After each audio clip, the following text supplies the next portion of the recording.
할렐루야. 하나님의 은혜와 평강이 오늘 예배 드리시는 모든 성도님들과 함께 하시기를 주의 이름으로 축원드립니다.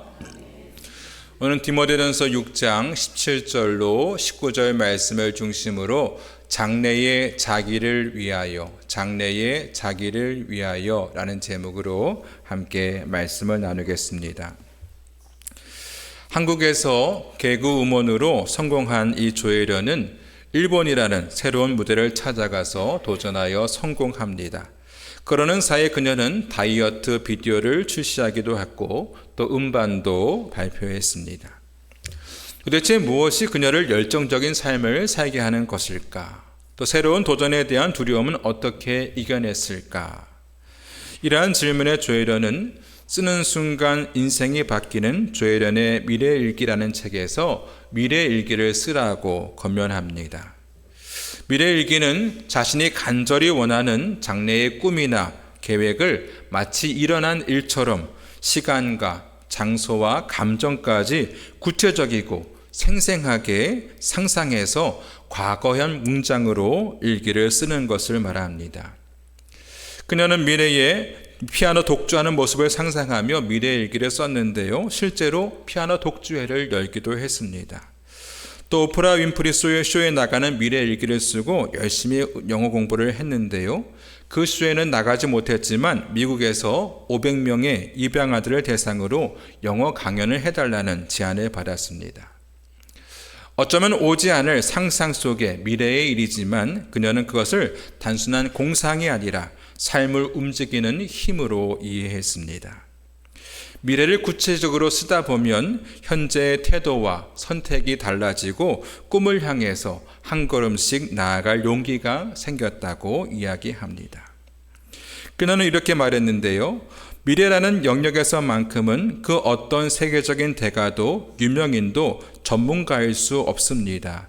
내 미래에 관한 최고의 전문가는 바로 나이기 때문입니다. 내 미래는 내가 만드는 것이니까요. 자, 이제는 여러분이 직접 움직일 차례입니다. 희망찬 미래는 준비하고 상상하는 자에게 현실로 다가오게 됩니다. 하나님께서는 우리에게 장래를 생각할 수 있는 감각을 주셨는데요. 우리는 장래를 위해서 무엇을 준비하고 있습니까? 오늘 말씀은 사도 바울이 믿음의 아들인 디모데에게 필요한 지침을 주는 목회 서신입니다. 디모데는 에베소 교회에서 목회하고 있었는데 에베소는 로마 제국의 상업의 중심지로서 무역이 발달하여 부자들이 많이 살고 있었고 또 빈부의 격차가 매우 심했습니다. 당시 로마 문화에서는 물질적인 부유함이 신의 축복과 사회적 우월성으로 여겨졌어요. 부자들은 자신의 재산을 자랑하고 가난한 사람들을 멸시하는 경향이 있었습니다. 그러한 가운데 사도 바울은 사람들을 어떠한 신분이나 지위나 소유 정도에 따라서 판단하지 않고 영적인 상태에 따라 사람들을 판단했습니다. 사람들을 지위나 소유에 따라서 차별하지 않았다 하는 것이죠. 사도 바울은 그들에게 이렇게 말하는데요. 19절에 이것이 장래의 자기를 위하여 좋은 터를 쌓아 참된 생명을 취하는 것이니라 했습니다. 장래의 자기를 위하여라는 말의 원어적인 뜻은 내세 받을 보상을 위하여 이런 뜻이에요. 이것은 현재의 삶을 대비하는 경제적인 준비를 미리 해라 이런 뜻이 아니라 다가올 내세를 준비하라 하는 말씀입니다. 그럼 우리는 장래에 우리 자신을 위해서 어떠한 모습으로 준비해야 할까요? 첫 번째로 마음을 높이지 말아야 합니다. 따라해 볼까요? 마음을 높이지 말아야 한다. 우리 17절 전반부 같이 읽어보겠습니다. 시작. 내가 이 세대에서 부한 자들을 명하여 마음을 높이지 말고.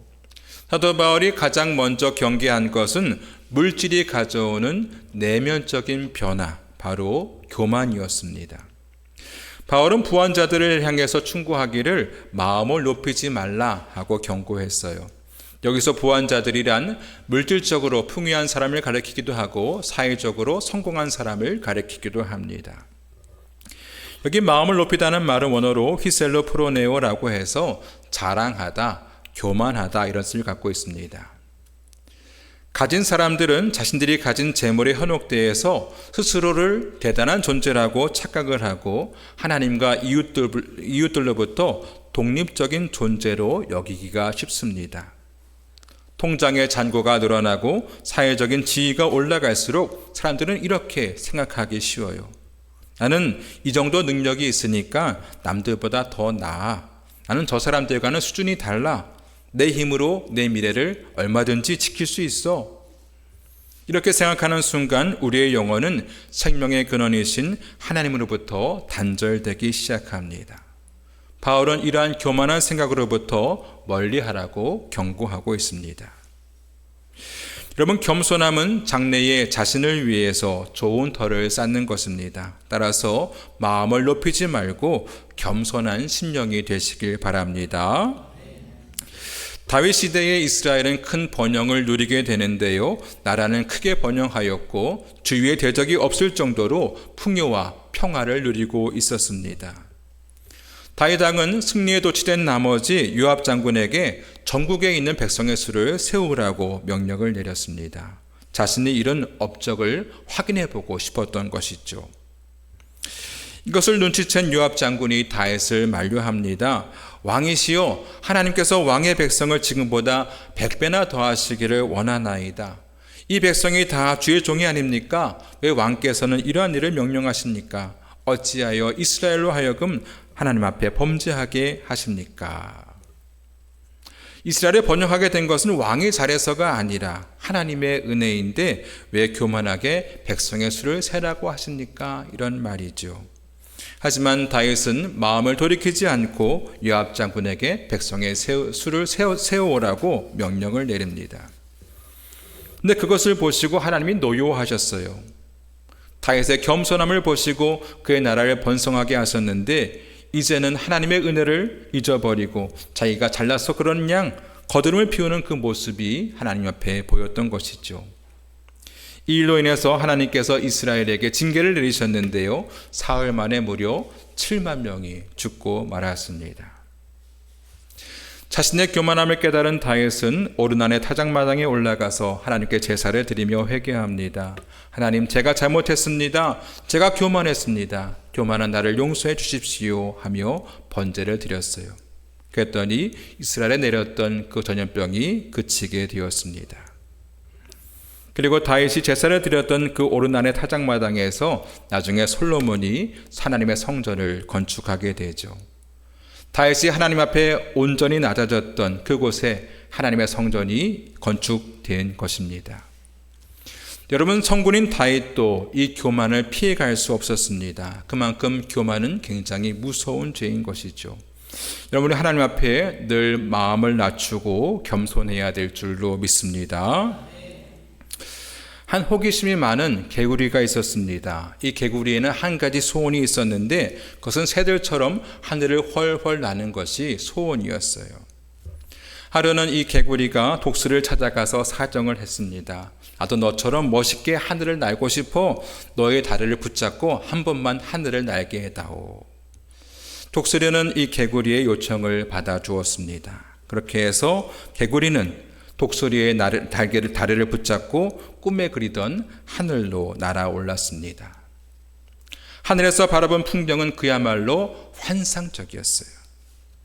땅에 있는 개구리들이 부러운 눈빛으로 하늘을 나는 개구리를 쳐다봅니다. 우와, 멋있다. 나도 한번 저렇게 날아봤으면. 근데 한 개구리가 물었어요. 누가 이렇게 기막힌 생각을 해놨니? 그러자 개구리가 우쭐한 마음에 독수리를 붙잡은 손을 놓으며 말했습니다. 내가 했지, 내가. 그 순간 개구리는 땅에 떨어져 배가 터져 죽고 말았습니다. 교만은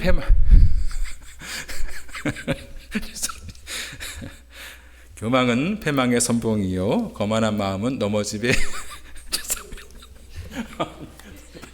이상해서 빵 터졌네요.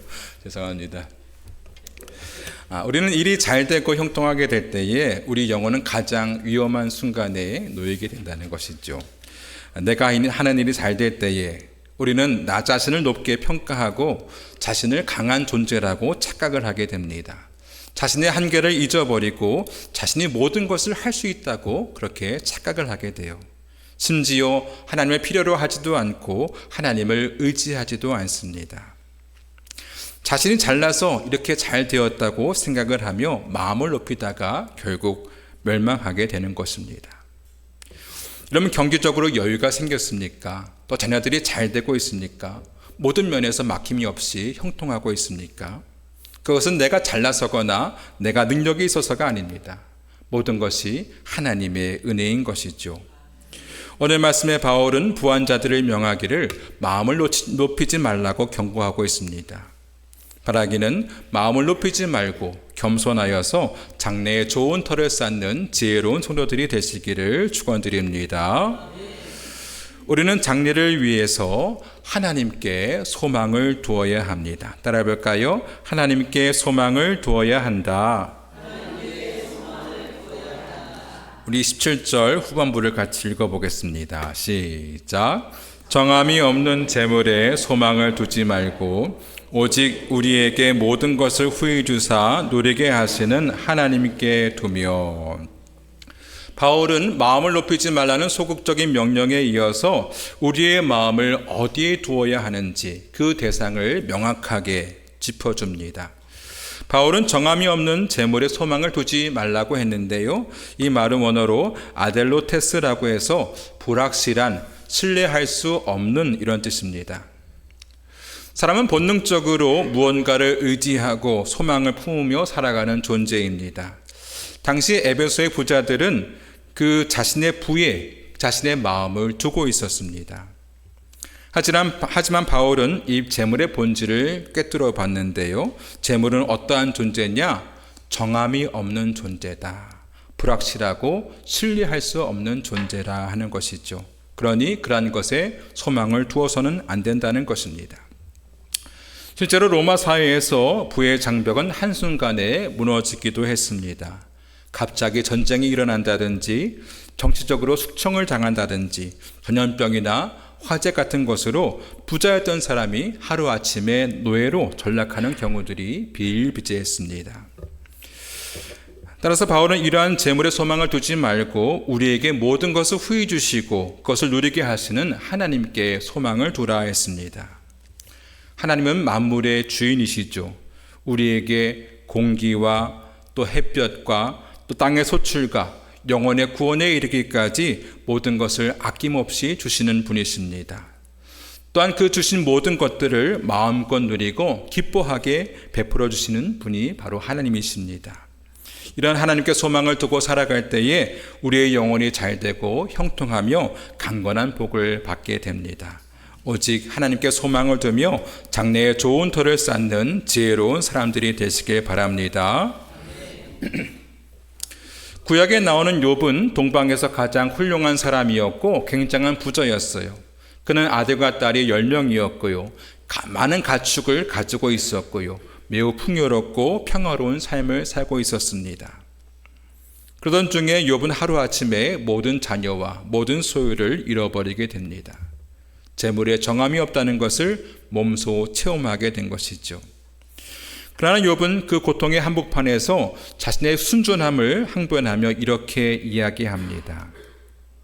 만일 내가 내 소망을 금에다 두고 순금에게 너는 내 의뢰하는 바라 하였다면, 만일 재물의 풍부함과 손으로 얻은 것이 많음으로 기뻐하였다면 그것도 재판에 회부할 죄악이니 내가 그리하였으면 위에 계신 하나님을 속이는 것이리라. 욥은 재산이 많았는데도 그것에 자신의 소망을 두지 않았습니다. 그러했기에 그는 모든 소유를 잃었을 때에도 이렇게 고백하는데요. 주시니도 여호와시요 거두시니도 여호와시오니 여호와의 이름이 찬송을 받으실지니이다 하고 입으로 범죄하지 않았습니다.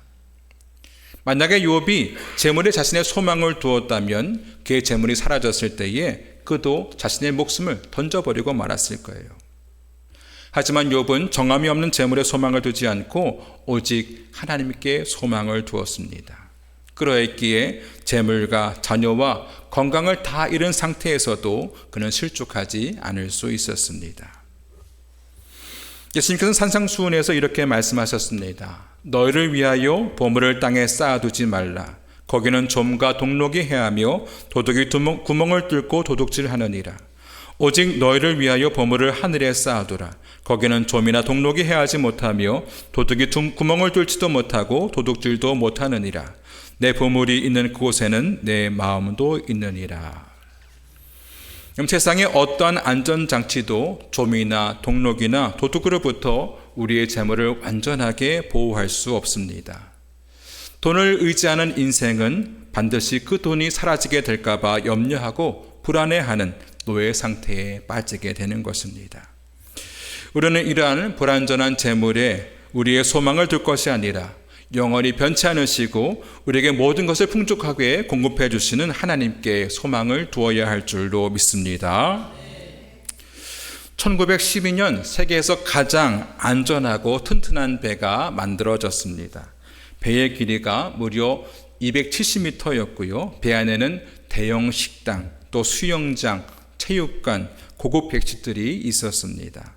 그것은 떠다니는 궁전이라고 불릴 정도로 큰 배였는데요. 이 배의 이름은 바로 타이타닉이었습니다. 사람들은 이 타이타닉호를 절대로 침몰하지 않는 배라고 말할 정도로 그 기술에 대한 자부심이 있었어요. 이 배가 1912년 4월 10일 첫 출항을 했는데 이 배에는 세계적인 백만장자들도 많이 타고 있었습니다. 그 중에 존 제이콥 에스터 4세라는 미국의 최고 부자도 타고 있었어요. 그는 엄청난 재산을 가지고 영향력을 가진 사람이었고요. 사람들은 그의 부와 권세가 그의 미래를 영원히 보장해 줄 것이라고 생각을 했습니다.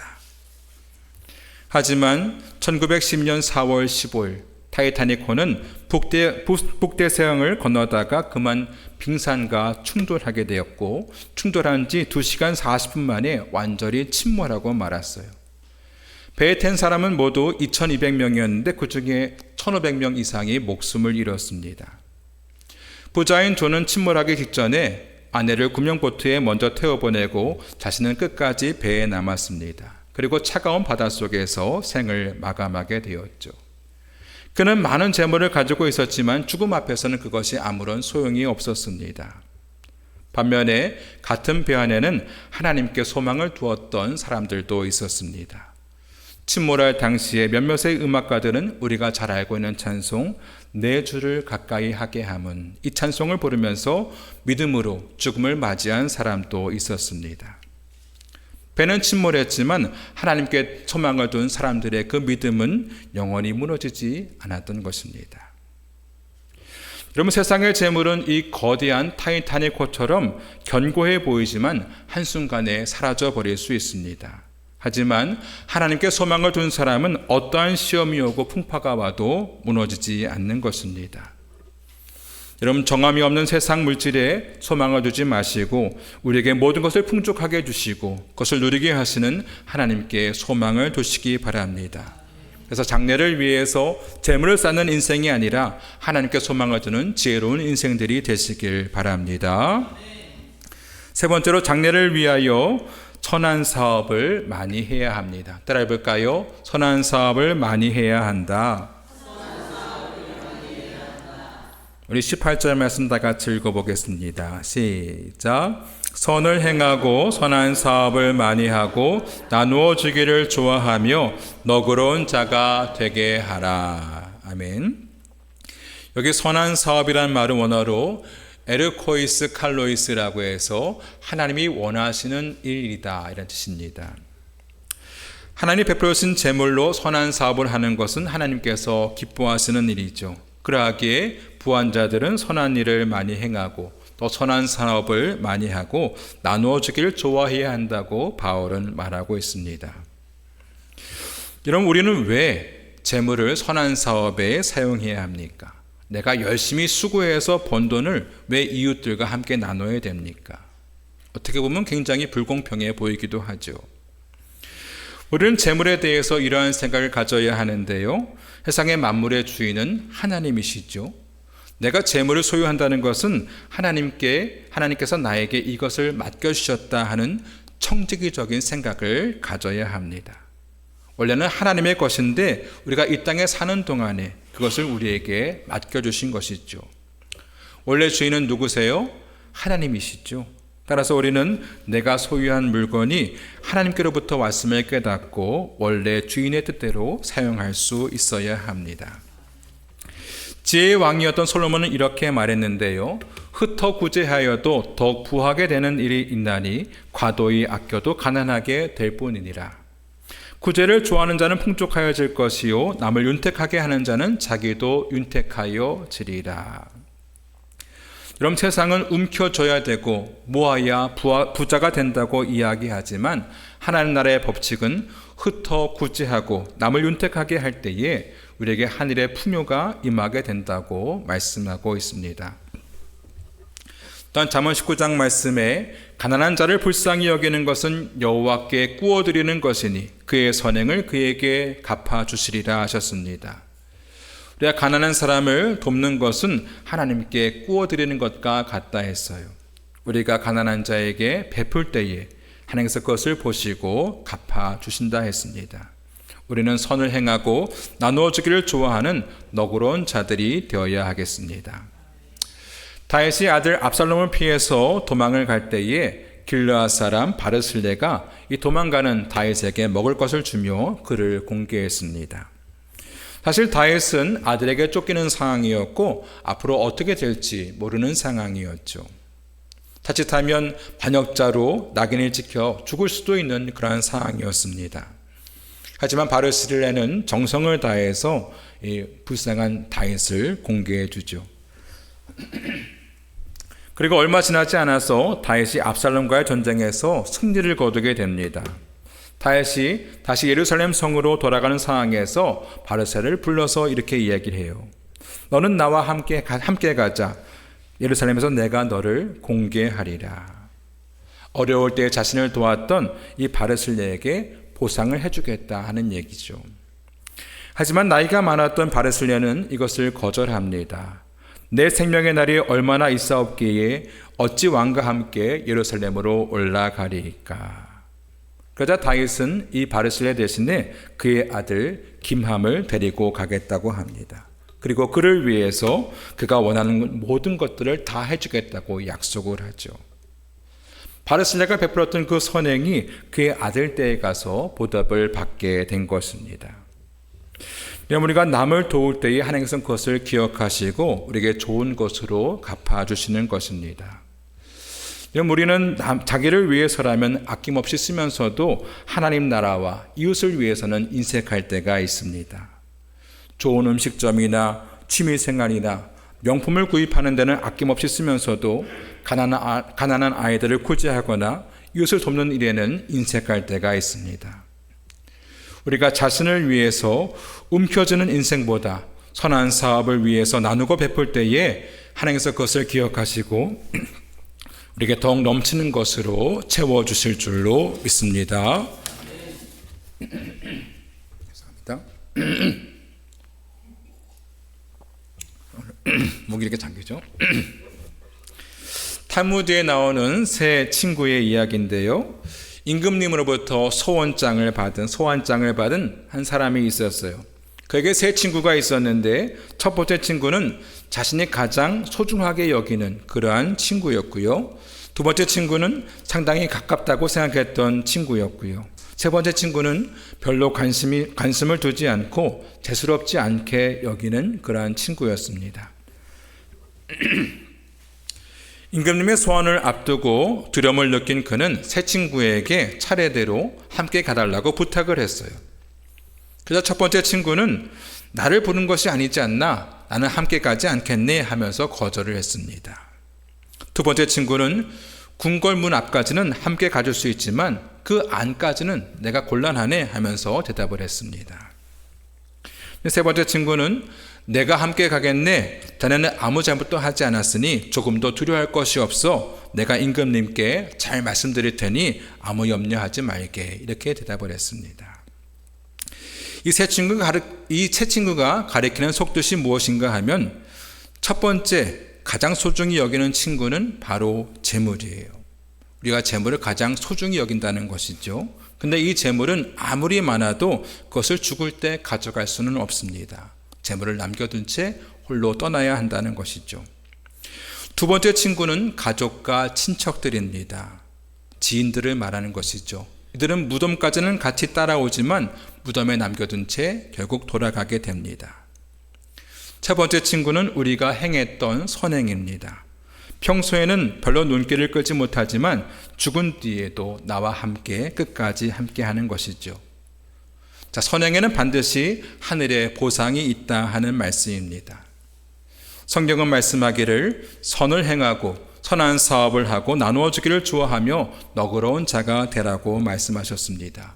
이것이 장래에 자기를 위하여 좋은 터를 쌓아 참된 생명을 취하는 것이라 하셨습니다. 바라기는 선한 사업에 힘씀으로써 장래를 준비할 줄 아는 지혜로운 자들이 되시기를 축원드립니다. 오늘 말씀의 바울은 그의 믿음의 아들 디모데를 통해서 세상의 부한 자들, 성공한 사람들을 권면했는데요. 부한 사람들은 마음이 높아지기 쉬우니 마음을 높이지 말라고 했고요. 또 재물이라는 것은 영원한 것이 아니니 그것에 소망을 두지 말고 영원히 변함없으시고 우리에게 모든 것을 풍족하게 주시는 하나님께 소망을 두라 했고요. 또 기회가 있을 때마다 선한 사업에 힘쓰는 것이 장래를 위해 좋은 터를 쌓는 것이라 말씀했습니다.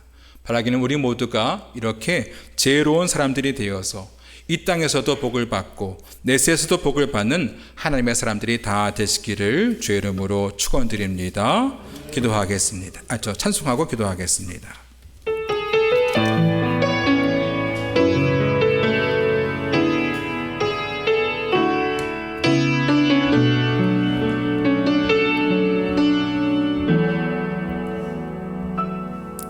나의 안에 거하라. 나는 내 하나님이니 모든 환난 가운데 너를 지키는 자라.